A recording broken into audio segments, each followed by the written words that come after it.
বিসমিল্লাহির রহমানির রাহিম।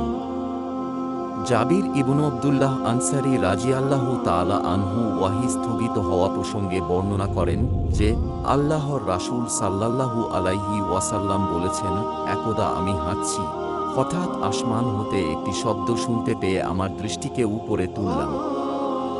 দেখলাম সেই ফেরেশতা যিনি হেরা গুহায় আমার নিকট এসেছিলেন, আসমান ও জমিনের মাঝে একটি আসনে উপবিষ্ট। এতে আমি শঙ্কিত হলাম। অবিলম্বে আমি ফিরে এসে বললাম, আমাকে চাদর দ্বারা আবৃত করো, আমাকে চাদর দ্বারা আবৃত করো।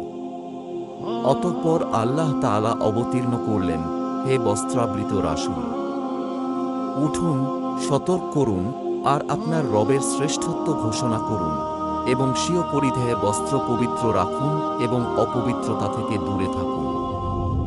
সূরাহ মুদ্দাসসির ৭-৪-১-৫। অতঃপর ওয়াহী পুরোদমে ধারাবাহিক অবতীর্ণ হতে লাগল।